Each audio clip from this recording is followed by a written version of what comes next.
Assalamualaikum warahmatullahi wabarakatuh. Perkenalkan, nama saya Waode Fani Fauzia Jaruju, kelas D dengan NIM 0321011346. Pada kesempatan kali ini kita akan belajar tentang model-model pembelajaran IPA. Selanjutnya, pengertian model pembelajaran. Model pembelajaran adalah suatu perencanaan atau suatu pola yang digunakan sebagai pedoman dalam melaksanakan pembelajaran di kelas atau pembelajaran dalam tutorial. Dan ada juga berpendapat bahwa model pembelajaran adalah suatu rencana atau pola yang bahkan dapat digunakan untuk membentuk kurikulum atau rencana pembelajaran jangka panjang, merancang bahan-bahan pembelajaran dan membimbing pembelajaran di kelas atau lingkungan belajar lain. Berikutnya ciri-ciri model pembelajaran. Model pembelajaran mempunyai 4 ciri khusus yang membedakan dengan strategi, metode, atau prosedur. Ciri-ciri tersebut antara lain: 1. Model pembelajaran merupakan rasional, teoretik, logis yang disusun oleh para pencipta atau pengembangnya.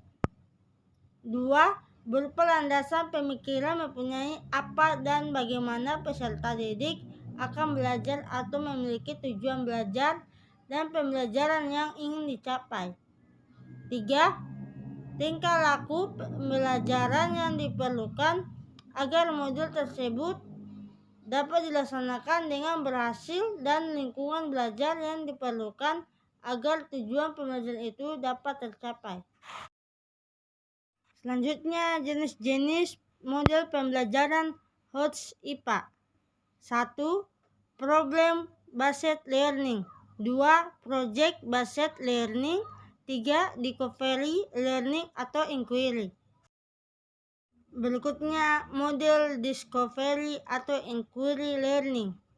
Model pembelajaran pengungkapan atau penemuan atau Discovery atau Inquiry Learning adalah memahami konsep, arti, dan hubungan melalui proses intuitif untuk akhirnya sampai kepada suatu kesimpulan.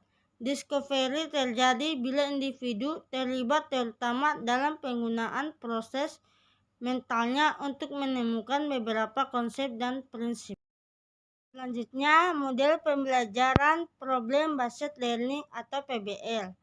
Model pembelajaran berbasis masalah merupakan pembelajaran yang menggunakan berbagai kemampuan berpikir dari peserta didik secara individu maupun kelompok serta lingkungan nyata untuk mengatasi permasalahan sehingga bermakna, relevan, dan kontekstual. Tujuan PBL adalah untuk meningkatkan kemampuan dalam menerapkan konsep-konsep pada permasalahan baru atau nyata. Pengintegrasian konsep higher order thinking skill atau HORTS. Keinginan dalam belajar mengarahkan belajar diri sendiri dan keterampilan. Berikutnya, karakteristik model PBL. Karakteristik yang tercakup dalam PBL menurut Tan antara lain: 1. Masalah digunakan sebagai awal pembelajaran. 2. Biasanya masalah yang digunakan merupakan masalah dunia nyata yang disajikan secara mengambang. 3. Masalah biasanya menuntut perspektif majemuk. 4. Masalah membuat pembelajar tertantang untuk mendapatkan pembelajaran di ranah pembelajaran yang baru. 5. Sangat mengutamakan belajar mandiri. 6. Memanfaatkan sumber pengetahuan yang bervariasi, tidak dari suatu sumber saja. Dan 7. Pembelajarannya kolaboratif, komunikatif, dan kooperatif. Karakteristik ini menuntut peserta didik untuk dapat menggunakan kemampuan berpikir tingkat tinggi, terutama kemampuan pemecahan masalah. Berikutnya, pada PBL guru berperan sebagai on the seat daripada shake on the stick. Hal ini menegaskan pentingnya bantuan belajar pada tahap awal pembelajaran. Peserta didik mengidentifikasi apa yang mereka ketahui maupun yang belum berdasarkan informasi dari buku teks atau sumber informasi lainnya. Sintaks model problem based learning menurut Arens 2012 sebagai berikut. 1. Orientasi peserta didik pada masalah. 2. Mengorganisasikan peserta didik untuk belajar. 3. Membimbing penyelidikan individu maupun kelompok. 4. Mengembangkan dan mengajikan hasil karya. 5. Menganalisis dan mengevaluasi proses pemecahan masalah. Berikutnya, kelebihan model PBL.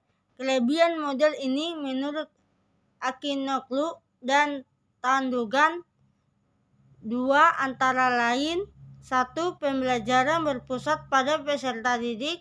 2. Mengembangkan pengendalian diri peserta didik. 3. Memungkinkan peserta didik mempelajari peristiwa secara multidimensi dan mendalam. 4. Mengembangkan keterampilan pemecahan masalah. 5. Mendorong peserta didik mempelajari materi dan konsep baru ketika memecahkan masalah. 6. Mengembangkan kemampuan sosial dan keterampilan berkomunikasi yang memungkinkan mereka belajar dan bekerja dalam tim. 7. Mengembangkan keterampilan berpikir ilmiah tingkat tinggi atau kritis. 8. Mengintegrasikan teori dan praktik yang memungkinkan peserta didik menggabungkan pengetahuan lama dengan pengetahuan baru. 9. Memotivasi pembelajaran. 10. Peserta didik memperoleh keterampilan mengelola waktu. 11. Pembelajaran membantu cara peserta didik untuk belajar sepanjang hayat. Selanjutnya, model pembelajaran Project Based Learning. Model Project Based Learning adalah model pembelajaran yang melibatkan keaktifan peserta didik dalam memecahkan masalah. Dilakukan secara berkelompok atau mandiri melalui tahapan ilmiah dengan batasan waktu tertentu yang dituangkan dalam sebuah produk untuk selanjutnya dipresentasikan kepada orang lain. Berikutnya, karakteristik PJBL. Karakteristik PJBL antara lain: 1. Penyelesaian tugas dilakukan secara mandiri dimulai dari tahap perencanaan, penyusunan, hingga pemaparan produk. 2. Peserta didik bertanggung jawab penuh terhadap proyek yang akan dihasilkan. 3. Proyek melibatkan peran teman sebaya, guru, orang tua, bahkan masyarakat. 4. Melatih kemampuan berpikir kreatif. 5. Situasi kelas sangat toleran dengan kekurangan dan perkembangan gagasan. Berikutnya, penerapan Project Based Learning. Penerapan Project Based Learning antara lain: 1. Topik atau materi yang akan dipelajari peserta didik merupakan topik yang bersifat kontekstual dan mudah didesain menjadi sebuah proyek atau karya yang menarik. 2. Peserta didik tidak digiring untuk menghasilkan satu proyek saja atau satu peserta didik menghasilkan satu proyek. 3. Proyek tidak harus selesai dalam pertemuan atau diselesaikan 3-4 pertemuan. 4. Proyek merupakan bentuk pemecahan masalah sehingga dari pembuatan proyek bermuara pada peningkatan hasil belajar. 5.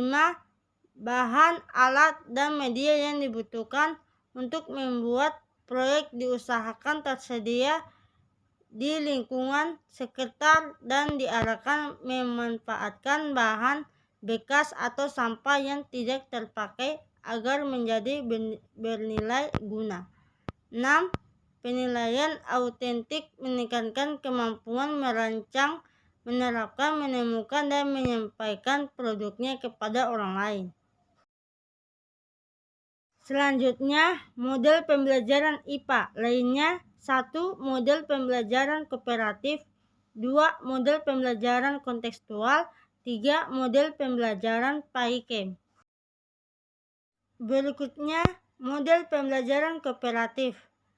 Pembelajaran kooperatif adalah kerangka konseptual rangkaian kegiatan belajar yang dilakukan oleh peserta didik dalam kelompok-kelompok tertentu untuk mencapai tujuan pembelajaran yang telah dirumuskan. Kelompok-kelompok tersebut bekerja sama untuk mencapai tujuan pembelajaran. Berikutnya, model pembelajaran PAIKEM merupakan singkatan dari pembelajaran aktif, inovatif, kreatif, dan menyenangkan. Pembelajaran ini dirancang agar membuat anak lebih aktif, mengembangkan kreativitas sehingga pembelajaran bisa berlangsung secara efektif, optimal, dan pada akhirnya terasa lebih menyenangkan. Selanjutnya, model pembelajaran kontekstual merupakan model dengan konsep belajar yang membuat guru untuk mengaitkan antara materi yang diajarkan dengan situasi dunia nyata. Prinsip pembelajaran kontekstual adalah aktivitas peserta didik melakukan dan mengalami, tidak hanya menonton dan mencatat. Model mengajar ini juga dapat mengembangkan kemampuan sosial peserta didik karena dihadapkan pada situasi dunia nyata. Selanjutnya, yang terakhir, 7 komponen utama dari pembelajaran kontekstual. Ada 7 komponen utama dari pembelajaran kontekstual yang membuatnya khas jika dibandingkan dengan model yang lain, yakni sebagai berikut. 1. Konstruktivisme mendorong peserta didik agar bisa mengkonstruksi pengetahuannya melalui pengamatan dan pengalaman. 2. Inquiry didasarkan pada penyingkapan, penyelidikan, atau pencarian dan penelusuran. 3. Bertanya sebagai refleksi dari keingintahuan setiap individu. 4. Learning community dilakukan dengan membuat kelompok belajar. 5. Modeling dengan menerapkan sesuatu sebagai contoh yang dapat ditiru oleh peserta didik. 6. Refleksi proses pengkajian pengalaman yang telah dipelajari. 7. Penilaian nyata proses yang dilakukan guru untuk mengumpulkan informasi tentang perkembangan belajar peserta didik. Sekian dari saya. Wabillahi taufik wal hidayah. Wassalamualaikum warahmatullahi wabarakatuh.